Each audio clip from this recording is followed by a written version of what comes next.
Nimaga bundoq bo'lish kerak? Axir o'sha o'g'ilni ham qancha umid bilan katta qildi ota-ona, qizni ham qancha umid bilan katta qildi.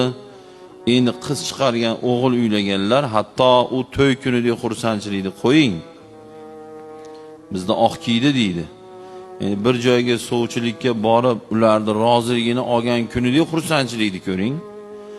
Va qiz chiqarayotganlar joyidan chiqib, diliga, ko'ngliga, dunyo qarashiga, oilasiga to'g'ri kelib, taqdir deydi bizda. Taqdiri to'g'ri kelib, rozichilik bergan kunidagi xursandchilikni ko'ring.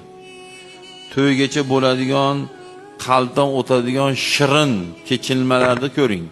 Va to'y kunidagi xursandchilikni ko'ring-u, to'ydan keyin yo 1 yil, yo 1 oy, yo 1 hafta, endi har xil muddatlarda ko'p oilalarda haligi xursandchilik davom etmayapti.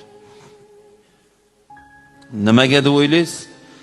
Har bir ishda o'sha ishda ilmi, bilimi, tayyorgarliksiz bo'ladigan bo'lsa, bu ishda xursandchilik bo'lmaydi.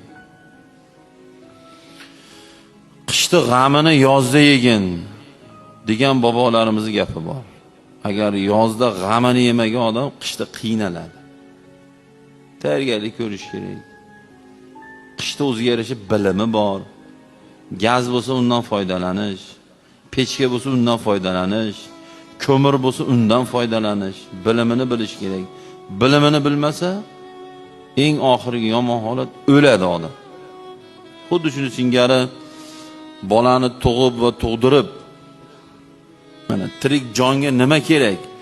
Shuni o'rgatish ota-onalarning zimmasida vojib bo'ladi. Vojib bu majburiyat degani, должен degani.